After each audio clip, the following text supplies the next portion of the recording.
A professora Vanessa Bordim, ela é docente da UEA, do curso de teatro. Ela vai fazer, então, uma conferência para nós sobre, cujo título é Contando Histórias, Revelando Tradições, Práticas Poéticas junto aos Kokama e Tikunade. A palavra é sua, professora. Muito bem-vinda entre nós. E peço a todos, então, que se mantenham os microfone e câmera desligados, ou então a professora, né, pode também colocar a sua apresentação, né, visual para a gente aqui, né?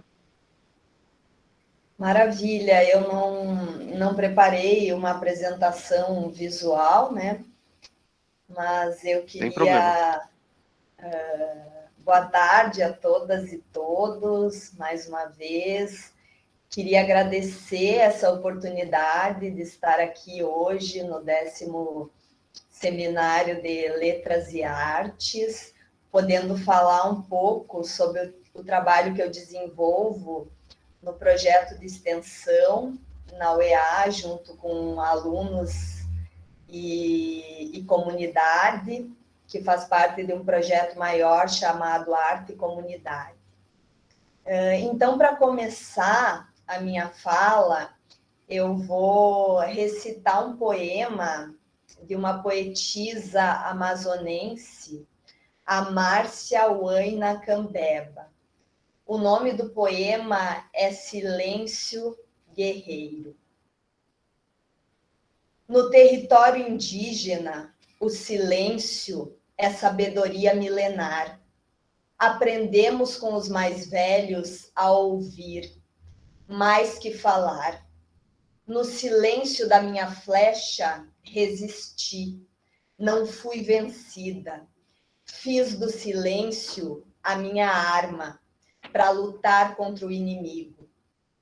Silenciar é preciso para ouvir com o coração a voz da natureza, o choro do nosso chão, o canto da mãe d'água que na dança com o vento pede que a respeite, pois é fonte de sustento. É preciso silenciar para pensar na solução, de frear o homem branco, defendendo o nosso lar, fonte de vida e beleza para nós, para a nação. Então, para falar um pouco sobre a arte de contar histórias, eu trouxe esse poema da Márcia Cambeba, que fala da importância do silêncio. Porque para contar uma história, é preciso, primeiramente, silenciar, saber ouvir, perceber o ambiente ao seu redor, as pessoas, escutar também as suas emoções, os seus sonhos, a natureza e o outro. Já que contar histórias é uma arte, uma forma de saber transmitida oralmente. Ela é uma forma de conhecimento das culturas tradicionais dos povos originários. Então, é muito importante ser um bom ouvinte para poder contar uma história. Estar atento ao outro, às ações, à fala, para então conseguir assimilar o que lhe foi contado e também poder contar histórias. Muitas vezes eu percebo que quando a gente está conversando com alguém, ouvindo alguma história, muitas vezes a gente já está pensando no que nós vamos falar e não damos o tempo de ouvir o outro e assimilar o que foi falado para então desenvolver a nossa questão ou responder aquilo que foi colocado. E uma coisa interessante que eu observei a partir da convivência com... Eu falo principalmente da minha experiência com os Kokama e Ticuna, que são duas etnias indígenas presentes na tríplice fronteira entre Brasil, Colômbia e Peru. Eu observei nos encontros, nas reuniões e nas rodas de contação de histórias que um fala, enquanto alguém está falando, ninguém interrompe. E depois que essa pessoa fala, existe um momento de silêncio, para então alguém responder. E a Mepaeruna Ticuna, ela me falou, é que funciona assim, Vanessa. Primeiro um fala, pensa, depois formula a sua resposta e aí responde. E eu achei interessante isso, porque talvez dentro dessa sociedade indígena, onde existe uma maior noção de coletivo e de respeito ao outro, porque eu entendo que o outro também é parte de mim e que eu dependo do outro para que tudo flua, né? E que tudo está conectado, diferente da nossa sociedade materialista, individualista e tecnológica, que cada vez anda mais rápido, né? Agora com a tecnologia, a gente está conectado no celular ali e várias informações ao mesmo tempo. Então, esse nosso tempo acaba sendo rápido, né? Aquele tempo da produção, da rapidez, da informação, e muitas vezes a gente acaba atropelando quem tem um ritmo diferente, né?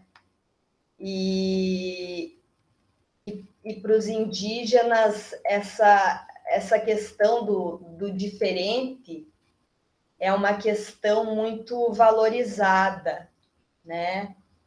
Essa questão da diversidade.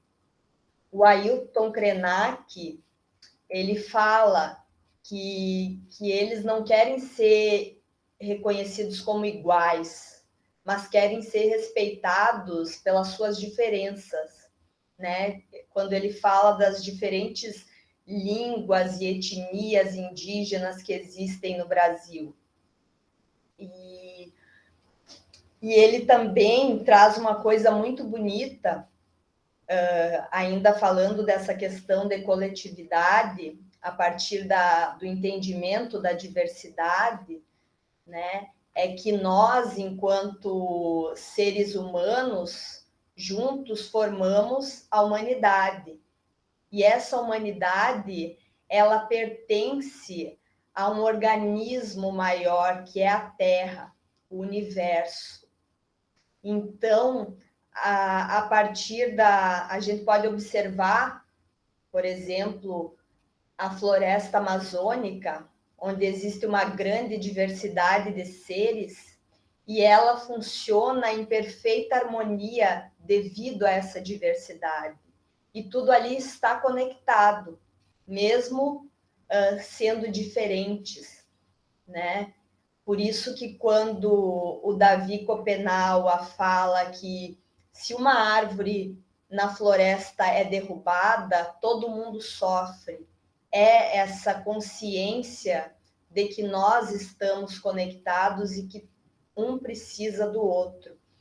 E às vezes, na nossa sociedade, essa ideia de diversidade ela não é respeitada e acaba caindo numa ideia de massificação, né? Que é diferente da diversidade, né? Porque existem normas, existe uma cultura de massa que impõe padrões, né? Uma cultura de consumo que acaba massificando as pessoas e não respeitando essa questão das diferenças, né? E então eu tenho aprendido muito com a cultura, com essa cultura ameríndia, né, a partir da convivência com os povos indígenas. E isso para mim é uma sabedoria que eu estou conhecendo recentemente, apesar de eu vir de uma terra guarani, onde a presença dos guaranis ela é muito forte, que é as Missões, no Rio Grande do Sul. Eu sou da cidade de Santo Ângelo. E a vida inteira lá, sempre essa presença dos guaranis foi vista como algo que pertencia à história, né? Os índios do passado. Só que devido às políticas públicas dos últimos anos, né? Agora a gente está passando por um momento de retrocesso, mas tivemos ganhos, né? Com os governos passados, tivemos alguns ganhos nesse sentido. E lá em Santo Ângelo, no Rio Grande do Sul, os guaranis eles receberam um espaço, uma terra, né, onde eles estão. E antes da pandemia, sempre foram feitos eventos no fim do ano lá, onde se fala da história da região, né, sobre a Guerra Guaranítica, fala sobre os guaranis, o Cepete Araju, que é um símbolo heróico, né? Ele é um índio que lutou nessa guerra. E sempre existiram, no fim do ano, lá na praça da cidade, eventos para falar disso. Só que nunca os guaranis estiveram presentes nesse evento. E no último ano, antes da pandemia, quando ainda a gente podia se reunir presencialmente, os guaranis estavam lá e puderam falar. E aquilo foi muito emocionante. E ele falou uma questão muito bonita, o cacique, a respeito da terra, né? Porque nós, muitas vezes, pensamos a terra como algo a ser usado, não que nós fazemos parte dela. E ele falou justamente isso. Nós, que somos os povos originários, que estávamos aqui desde o início da criação dessa terra, nós não queremos ser donos da terra, nós queremos poder viver bem nessa terra.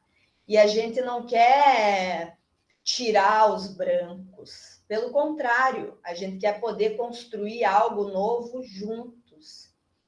Então, isso foi muito interessante, né? E eu acho que aos poucos, essa visão de mundo ameríndio, ela está entrando na nossa sociedade, na universidade, né? A partir de pesquisadores indígenas que já estão produzindo artigos, teses, enfim. Eu conheci também recentemente o trabalho do Cacau Erajacupé, que ele é do povo Tapuia, e ele escreveu em 98 um livro chamado A Terra dos Mil Povos, onde ele conta a história do Brasil a partir da visão de um índio. E essa história do Brasil, ela começa do Brasil, que hoje é chamado Brasil, né? Mas a história dessa terra, ela começa muito antes dos portugueses. Então, ele traz toda essa dimensão, né? E toda a mitologia, nós chamamos de mitologia, para eles não tem esse sentido, porque são histórias realmente que aconteceram, né? E ele escreveu esse livro em 98, e eu só fui ter acesso esse ano a esse livro. E lá no prefácio, ele fala da intenção de produzir aquele livro como um material didático para as escolas, para trazerem essa outra visão de mundo sobre a história do Brasil, né? Então, isso me deixou um pouco chocada, porque eu pensei, meu Deus, já faz mais de 20 anos que ele escreveu esse livro, pensando em ser um material didático para as escolas, e nós nunca tivemos acesso a isso, e as pessoas que eu converso nunca tiveram uma aula, algo relacionado a isso na escola, né?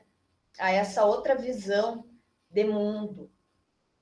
E eu penso que talvez agora, com a Lei 11.645 de 2008, que obriga, né, as escolas a abordarem as questões afro e indígenas, talvez agora a gente consiga esses ganhos, né, e esse conhecimento, acesso a esse conhecimento que durante muitos anos nos foi negado, foi abafado, foi diminuído, e a gente não tem uma capacidade ainda de compreendê-lo, né?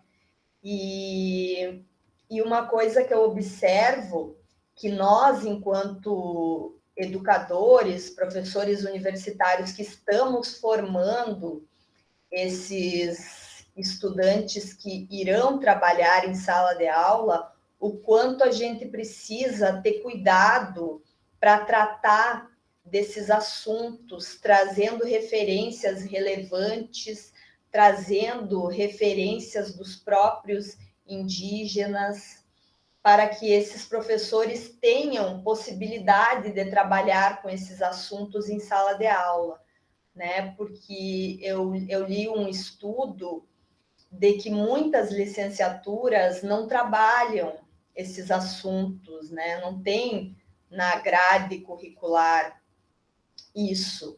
Então, o professor chega na sala de aula, ele não teve contato com esse conteúdo, ele também não vai saber como abordar isso na sala de aula, né? Então, eu acho que é uma coisa muito importante agora para a gente pensar, né? E eu só fui começar a conhecer melhor esse universo ameríndio, esse conhecimento, esses saberes, quando eu entrei na UEA, quando eu cheguei em Manaus.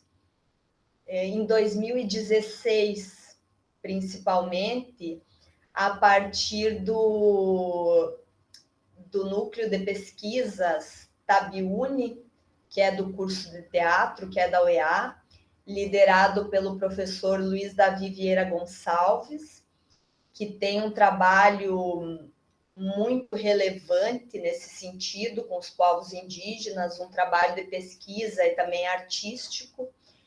E no ano de 2016 nós desenvolvemos um trabalho performativo com os indígenas do Parque das Tribos. E ele sempre nos provocou, nos fez refletir a respeito das questões indígenas para além do folclore e para além do exotismo. Então, a partir daí, a partir dessas provocações do professor Luiz, eu fui atrás de querer conhecer bibliografias, participar de eventos onde estavam os indígenas, entrei numa disciplina da antropologia e comecei a adentrar nesse universo e me apaixonei por essa visão de mundo, né? Que eu tenho aprendido muito.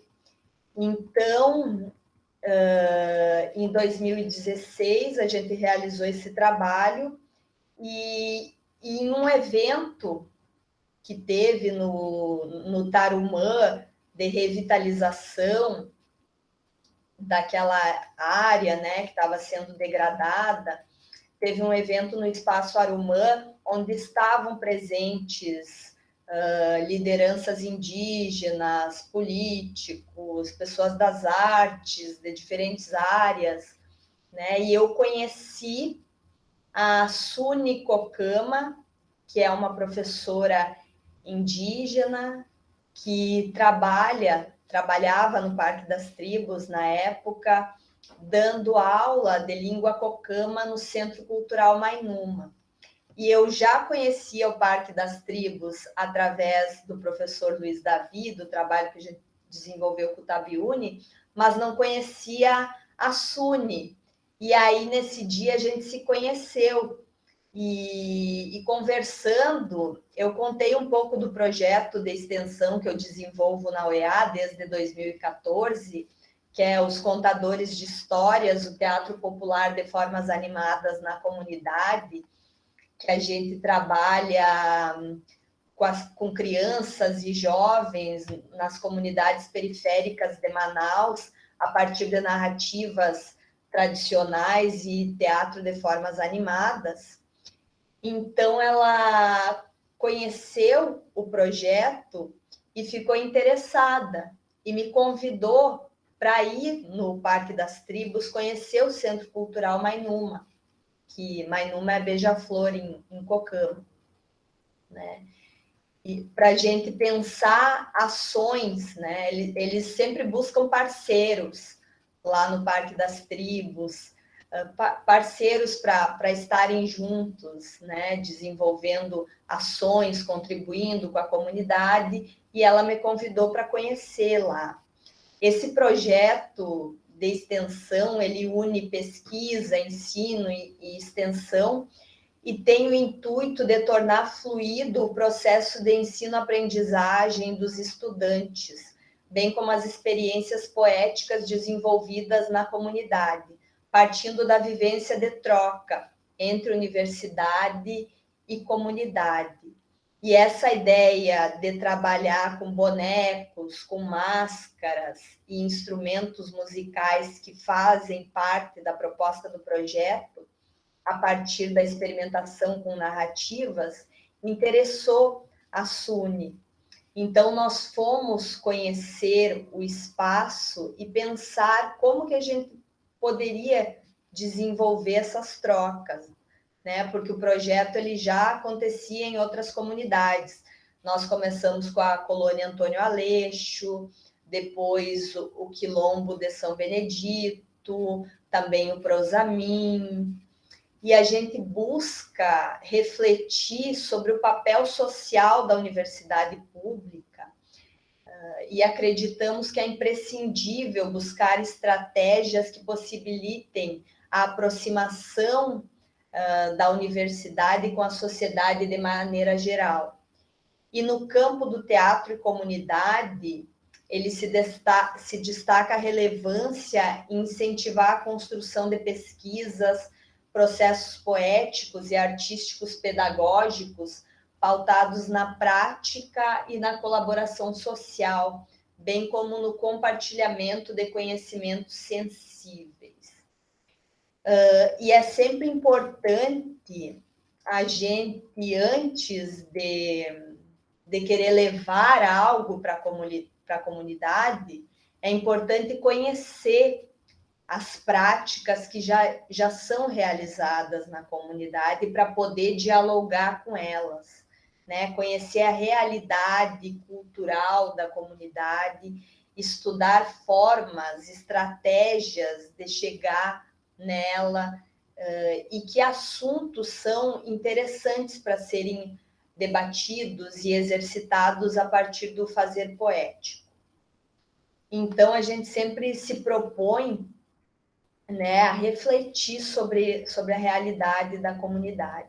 E quando a gente improvisa a partir das narrativas pessoais, míticas, históricas, ficcionais, buscamos contemplar também as experiências vividas pelos envolvidos, entendendo a sua realidade e refletindo quais são as contribuições que essas experiências criativas podem oferecer ao ampliar as percepções estéticas e sensíveis, criando um ambiente também que aproxima as crianças, os jovens, os adultos e idosos, já que essa prática de contar histórias ela é uma prática que vem muito também da sabedoria dos mais velhos, né?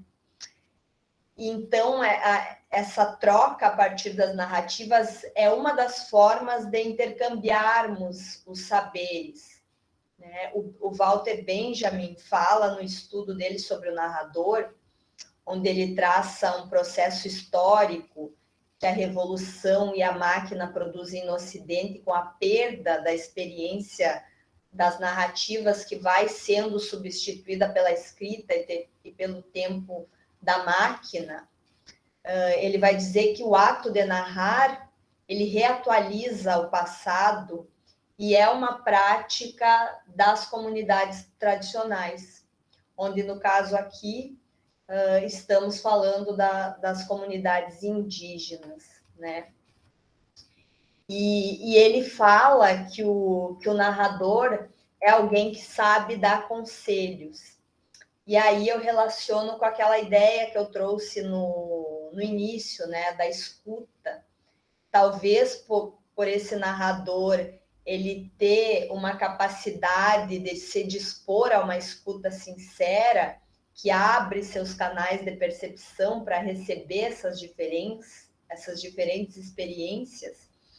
E mesmo que ele não viva fisicamente essas experiências, ele as experiencia, né? Ou no plano mental, no plano das sensações, no plano imagético ou espiritual ao ouvi-las, né? E também o Kaká, o Erá, que eu já falei aqui para vocês, ele fala sobre a importância das narrativas para a sabedoria tupi, que elas não servem só como um entretenimento, mas elas possuem também um poder de cura, pois as palavras são como se fossem nossa alma. Nós somos palavras habitadas. O ser humano é um som que se corporifica. Nós somos palavras, entidade vibratória que emana determinadas qualidades, formados por um corpo de memórias que contém histórias.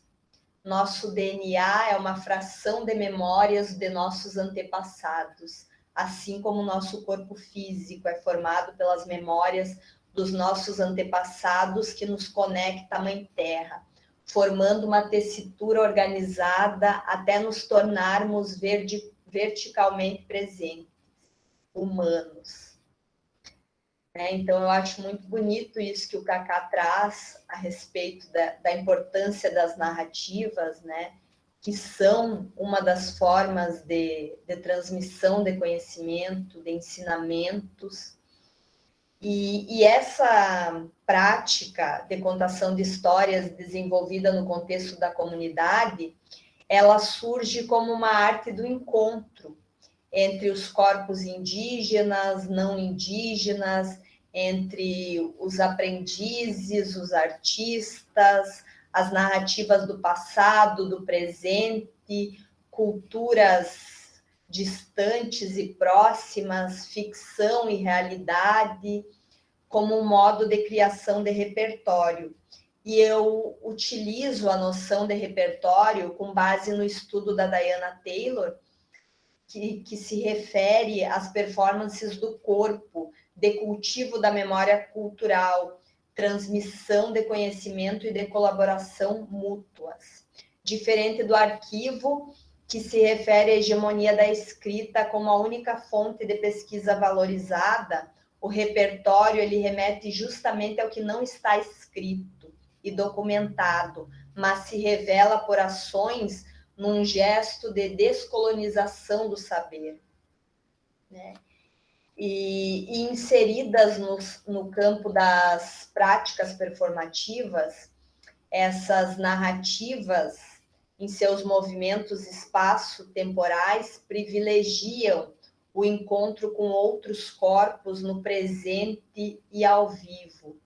Então, a narração das histórias nessa nossa prática do projeto se dá como performance, por ser uma manifestação que acontece no presente e ao vivo e que permite um movimento dialógico onde as relações se constroem como redes de compartilhamento, se mobilizando nesses espaços intersticiais que emergem entre ação e reação. A professora Luciana Hartmann, contadora de histórias, que foi minha professora durante a graduação, ela utiliza também esse conceito de performance para falar do ato de narrar histórias, colocando o foco no corpo, né? Que a performance do narrador seria a forma dada àquilo que é narrado, né? Então, tu estás narrando uma ideia, né? Algo que está no plano mental, no plano das ideias, e a tua performance, a tua ação é a forma de materializar essa história. E narrar histórias, contar histórias, nos ajuda a organizar e dar sentido a uma experiência que é única, corporificando, né? E essa ideia de performance, ela não diz respeito só a manifestações públicas, espetaculares, mas é uma maneira de se comportar corporalmente, que pode ser analisada a partir de diferentes manifestações de diferentes sociedades. E os nossos encontros no Parque das Tribos, eles são povoados por diferentes narrativas, cocama e ticuna, que revelam histórias ancestrais, histórias pessoais, que nos nutrem para construirmos juntos essas ações poéticas. Então, contando e cantando histórias é como nos relacionamos e criamos poeticamente nesse espaço de trocas propiciados pelos encontros que acontecem como proposta do projeto Contadores de Histórias, o teatro de formas animadas na comunidade. Devido à pandemia, né, do coronavírus, nós ficamos todo o ano de 2020 e também 2021 distanciados desse contato físico dentro da comunidade.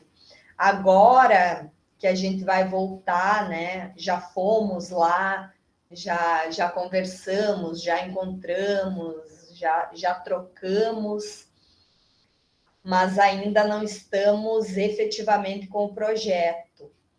Mas no dia 12 de outubro vamos realizar a primeira ação, né, onde os estudantes que fazem parte do projeto vão desenvolver oficinas e práticas poéticas, apresentações.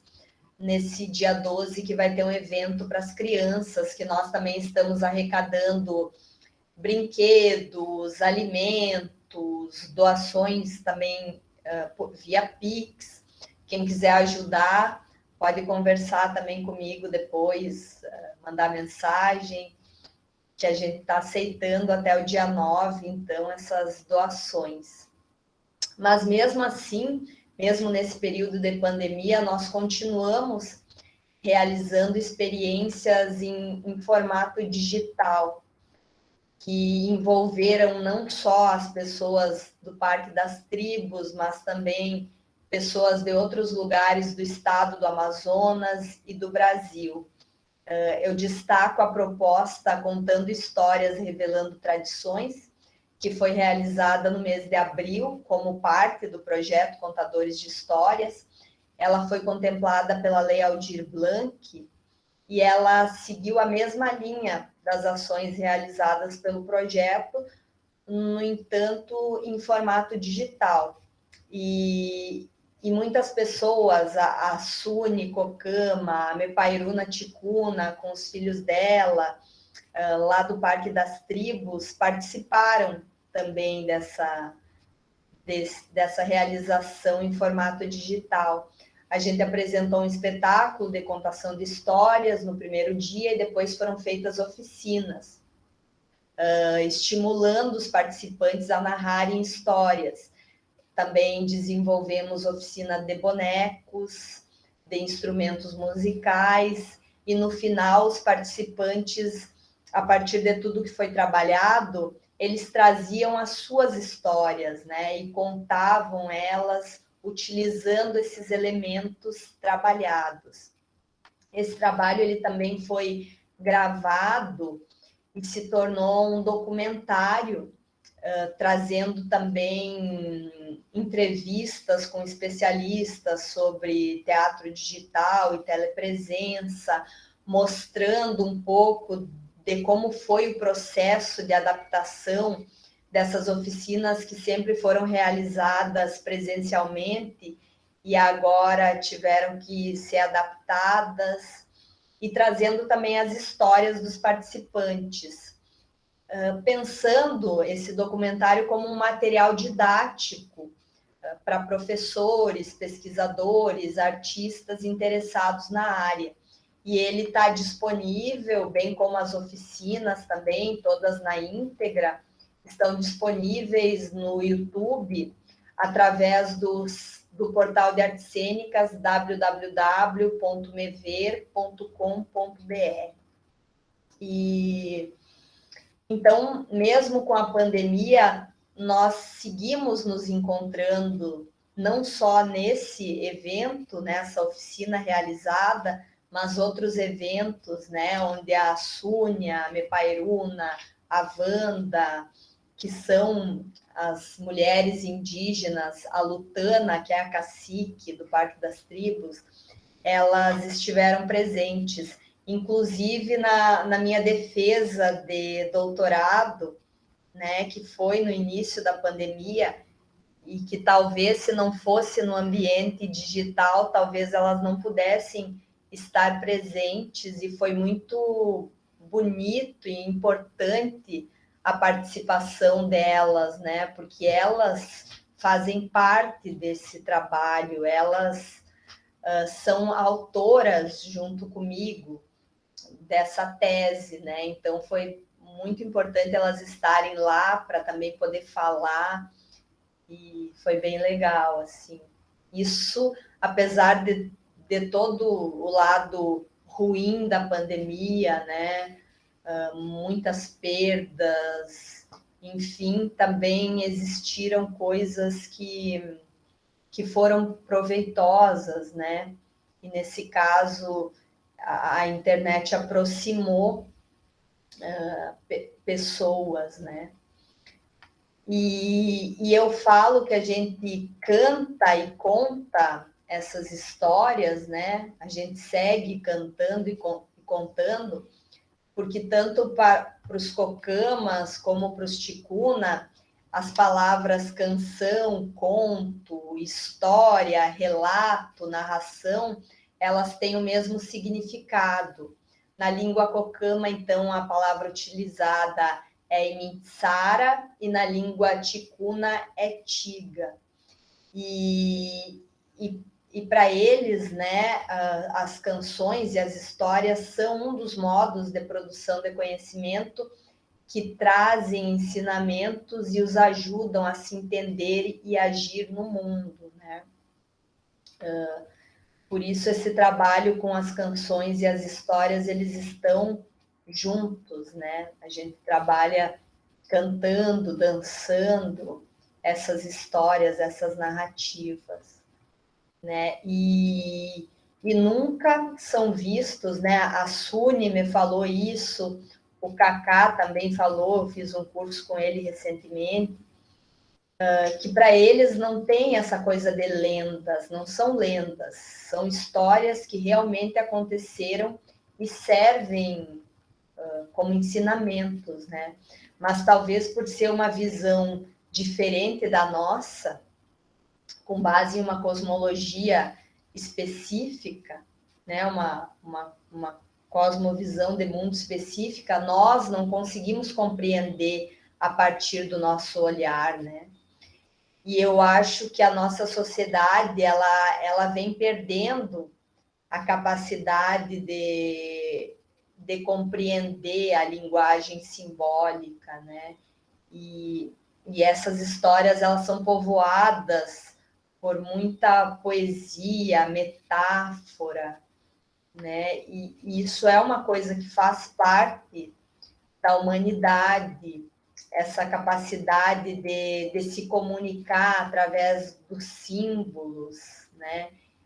Explicar fenômenos do mundo, a origem das coisas, a partir de figuras arquetípicas que fazem parte do inconsciente coletivo e aparecem em diferentes culturas, né? Histórias semelhantes. Porque os arquétipos, como nos fala o Jung, eles são imagens instintivas da humanidade como um todo, assim como o impulso das aves em construírem seus ninhos ou das formigas em viverem em colônias, independente do lugar do mundo onde elas estão, né? E a nossa sociedade hoje, ela não valoriza muito esse lado inconsciente, espiritual, dos sonhos, né? E na sociedade indígena, os sonhos, eles são muito valorizados, né? Os ticuna, as máscaras ticuna, que foram um elemento do ritual da Moça Nova, que é o ritual de iniciação feminina ticuna, que foi a primeira coisa, assim, quando eu comecei a conhecer o universo ameríndio, que me encantou, talvez por nós termos essa arraigado em nós essa questão exótica do folclore, né? Então, as máscaras e relacionada ao meu trabalho com o teatro, com as formas animadas, com o bufão, eu fiquei encantada com aquelas máscaras. E a origem delas, a história, de onde elas vêm, por que elas existem, tudo vem dos sonhos do pajé, né? Então, é muito interessante que todos aqueles seres mascarados, eles são seres que surgiram dos sonhos. E aí sonha e faz a máscara. E a gente, muitas vezes, não está aberto a essas outras formas de conhecimento, né? Claro que agora, mais recentemente, isso tem sido muito trabalhado pela neurociência, pela psicologia, né? Na verdade, já começa lá com Freud e depois o Jung, que traz a questão dos arquétipos, da cura pelo sonho, né? Mas é uma coisa muito recente para nós. E performar essas narrativas, elas ajudam a estimular esse espírito coletivo, de escuta, tentando contribuir também com o objetivo das professoras indígenas dentro do Centro Cultural, né? Que é valorizar a cultura, fazer com que as crianças e os jovens que nascem aqui na cidade, eles tenham contato com a sua língua, né? Porque essa questão da língua, ela traz muito da identidade. A Mepaeruna, a Ticuna, por exemplo, ela só fala em Ticuna com os filhos dela, na casa dela. E aí o português eles aprendem fora, né? Então, algumas famílias têm essa consciência de estarem, de continuarem falando sua língua com seus filhos, né? Mas aí essas professoras trazem essas aulas para quem já perdeu o interesse, né? Para que isso se fortaleça. E eu percebo que no Parque das Tribos, essa questão da cultura, da língua é muito forte, né? E eles têm muito orgulho da sua identidade e levam essa cultura, nós chamamos de cultura, né? A partir das nossas referências, levam esse seu conhecimento, essas formas de saberes para outros lugares, né? Para a internet agora, muitos estão divulgando seus trabalhos com os grafismos, artesanato, seus grupos artísticos, utilizando também a internet, né? E a gente sempre tenta ter um cuidado para não cair no estereótipo da cultura ameríndia, né? Nós que não somos indígenas e que estamos lá para tentar dialogar, para tentar contribuir a partir do que eles nos propõem, né? E todas as decisões são tomadas a partir também dos desejos, né, da comunidade ali, do que eles querem abordar, do que eles querem produzir artisticamente. Então, é sempre um cuidado, é sempre um diálogo, tanto que a gente ainda não desenvolveu nenhum trabalho artístico de apresentar, né? A gente trabalha com as narrativas, com as formas animadas, com oficinas, realiza apresentações ali no momento das improvisações, né? Mas não assim um trabalho específico, vamos ensaiar, vamos montar algo, né? Inclusive os jovens, eles partiu da iniciativa deles criarem também um grupo artístico, Mainuma, dentro do Centro Cultural, né? Mas aí eles tomaram toda a iniciativa de construção, de criação, de que história eles queriam trazer, pintaram as suas roupas com grafismo, e isso foi muito interessante, assim, observar essa iniciativa deles, né? Que é muito forte, e eu acho que talvez a questão de que para nós é muito separado, às vezes, né? O que é arte, o que é vida, o que é cotidiano, e para eles isso flui de uma forma mais orgânica, né?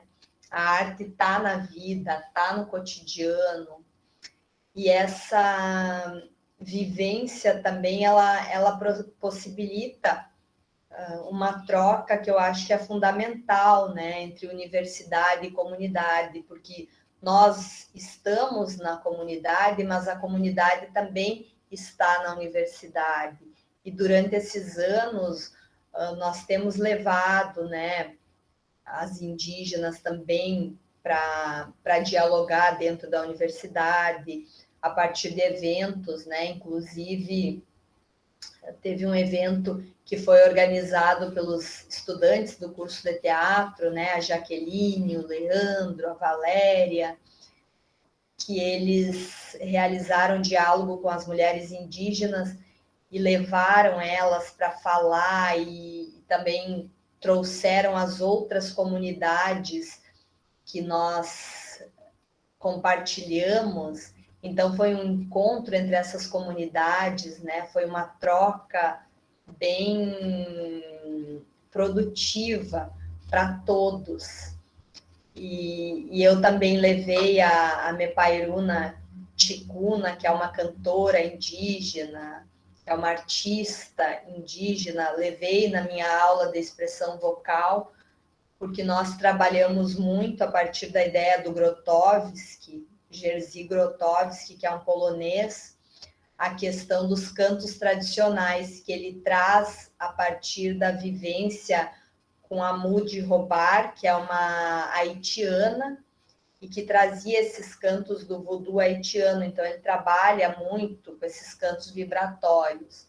E aí eu pensei, por que não trazer alguém que tenha os cantos tradicionais e que seja daqui, né? A gente estuda muito o que está fora e às vezes não atenta ao nosso olhar para o que está ao nosso redor, né?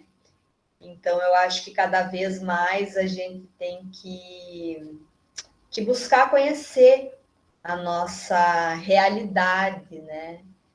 E realmente a nossa história, as nossas origens enquanto povo brasileiro, né? Que que a gente só conhece as origens europeias, muitas vezes, né? Mas tentar saber sobre essas nossas origens indígenas também, que foram por muito tempo abafadas e negadas, né? Então, eu acho que é isso. Espero que tenha ficado claro um pouco sobre como que se dá esse trabalho aí, esse projeto de extensão. E queria agradecer a todas e todos pela atenção. E agora abro para questões, né? Obrigado, Enfim. professora Vanessa, pela conferência. Agradecemos que tenha aceitado o convite para estar com a gente nessa tarde de hoje. E eu vou passar imediatamente para o público. Eu geralmente faço, né, também uma interlocução, mas em função do horário que já estamos, vou passar para as pessoas. Estamos aqui com vários elogios para o trabalho da professora. E a Karen Cordeiro pediu para levantar aqui um assunto. Karen.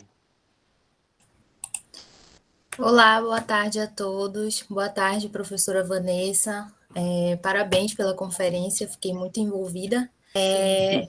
O que eu achei interessante na sua fala, e eu estudei um pouco sobre as máscaras dos ticunas, foi a questão do sonho, das máscaras serem concebidas a partir do sonho. Eu ainda não tinha lido e nem escutado nada sobre, né? E aí eu queria, não sei se a senhora pode, se você pode comentar, não sei se importa de chamar de senhora, enfim, é um costume meu.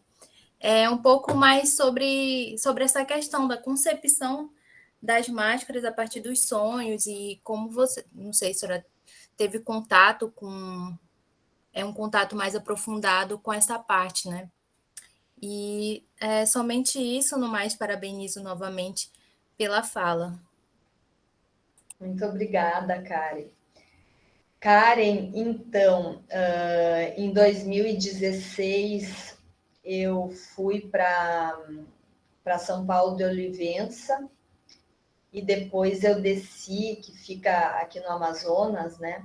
E depois eu desci para uma comunidade, a comunidade de Nossa Senhora de Nazaré, que é uma aldeia, né? Indígena, onde vivem os ticuna. E eu fiquei lá durante 30 dias para conviver, conhecer, né? Estar junto ali. E foi aí que eu tive contato com o seu Ondino, que ele é um grande mestre ticuna da comunidade. Ele conhece todas as canções, todas as histórias ancestrais, e ele tenta fazer com que elas não se percam, né? Tenta despertar esse interesse nos jovens por essas histórias e canções.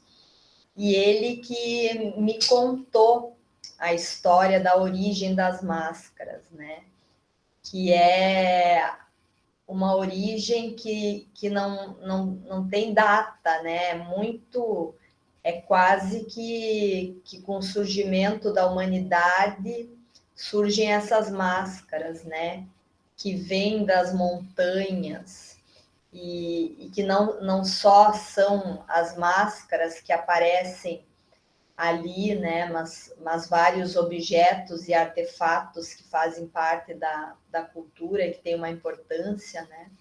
Então, essa questão de que tá tudo conectado mesmo, né? Então, não tem como tu pensar as máscaras separadas de todo aquele contexto cosmológico que faz parte da sabedoria ticuna.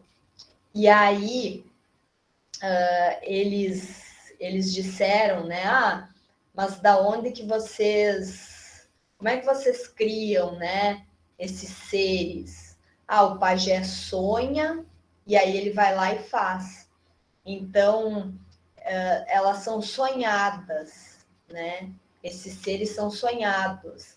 E eu acho que muito tem a ver com essa questão desses arquétipos, né? Que estão no inconsciente. Então, esses seres aparecem nos sonhos e são materializados em forma de mascarados, né? E isso é algo que não está presente só na cultura indígena, né? Em diversas culturas, as máscaras, elas fazem parte dos rituais, né? Esses seres que aparecem, e no caso das máscaras ticuna, elas são seres que representam o masculino dentro daquele universo do ritual de iniciação feminina, que é um ritual de fertilidade da mulher e da terra, né? E elas são esses seres mascarados, eles chegam com um pênis que é representado por um pedaço de madeira, né? Eles chegam batendo esse pênis e tentam assustar os convidados, assustar a moça nova que está guardada dentro de um curral e que não pode ver ninguém. Eles bagunçam por volta desse curral e mesmo assustando, eles também despertam o riso, né? Então, essa característica da máscara, que a gente pode perceber na nossa própria cultura, que é um lugar dúbio aí da máscara, né? Que ela causa medo e riso. A gente pode ver isso pela máscara do palhaço, né? Então, esses seres mascarados, eles surgem ali em contraponto ao universo masculino, feminino, representando esse masculino, né? E assustam e divertem ao mesmo tempo. E é isso. Não sei se eu respondi. Respondeu sim, professora. Obrigada. Maravilha. A professora Vanessa, tem uma Vanessa aqui, a Vanessa Souza, que pergunta qual é o nome da obra que foi mencionada, né, que você teve contato somente 20 anos depois de ter sido escrita por um indígena. Fiquei curiosa. Pergunta a Vanessa Souza. É A Terra dos Mil Povos, escrita pelo Cacau Erajacupé. A história indígena brasileira por um índio. Vou escrever aqui A Terra dos Mil.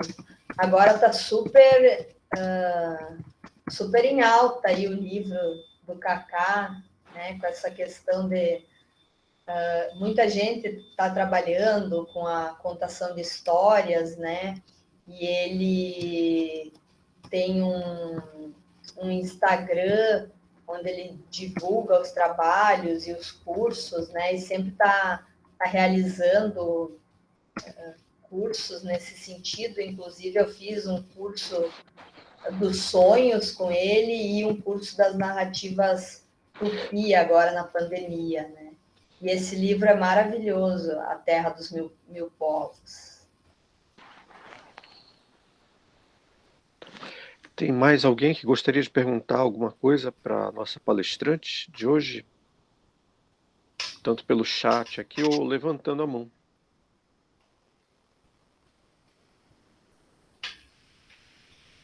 A Andresa Colares vai falar, então. Por favor, Andresa. Boa tarde, professora. Boa tarde. Professora, a senhora falou de algumas pessoas que moram lá no Parque das Tribos, que eu tive o privilégio de conhecer e trabalhar com eles, que foi a Lutana, que nós fizemos um projeto em 2017, lá antes se chamava Espaço Cultural Indígena Iapiúna Pocama. Era feito era todo sábado, nós tínhamos reuniões com o professor Silvano, que era da CEMED, a gente fazia reunião no pátio da Lutana. Então, essas reuniões aos sábados era justamente para que não se perdesse a língua nativa deles. E nós tínhamos o estudo, e tinha o alfabeto Cocamba, ele colocava na lousa, e era muito interessante, e eles mostraram para a gente como é que se faz as tintas que colocavam no corpo, que era com o caldo daquela fruta, que ela tem um cheiro forte. Isso. Aí nós estivemos lá, foi um trabalho muito interessante lá no Parque das Tribos, e nesse tempo ainda não era asfaltado. Eu não sei como é que está hoje, eu acho que já está asfaltado lá, mas em 2017 nós fizemos um trabalho, foi eu, a Amanda, Mustafa e até o Itanajé Cardoso, que vai estar conosco daqui a pouco na roda de conversa de autores, ele estava lá conosco. E foi um trabalho muito interessante, porque eles tinham, aos sábados, nós participávamos dessa aula com eles, justamente para resgatar a língua nativa, para eles não perderem. Então, eles tinham esse contato com os parentes dele, com avós, com os pais. E já os mais jovens, para não perder a língua nativa, eles tinham essas aulas aos sábados para recuperar. E tinha as canções também, ela comentou das canções, nós tive o privilégio de acompanhar, muito interessante. Parabéns pelo seu trabalho, professora. Obrigada, Andressa. Sim, continua sendo aos sábados as aulas. Quando eu cheguei lá, já não era mais esse professor, mas eu conheci o trabalho da Amanda, inclusive é uma das minhas referências na tese de doutorado, e aí já era a Sune, né, que estava no lugar do professor, e o Centro Cultural já estava com o nome de Mainuma, né, que agora eles até estão registrando, oficializando, né, e vai ficar Centro Cultural Mainuma. E é exatamente isso, as aulas no sábado, lá no pátio da Casa da Lutana, ali, né, que tem um espaço aberto, fechado, mas aberto, né, e é isso aí, é bem interessante, continua nessa linha, assim, bem legal. Que legal que tu já esteve lá também contribuindo, né, muito bom conhecer outras pessoas que estiveram lá também.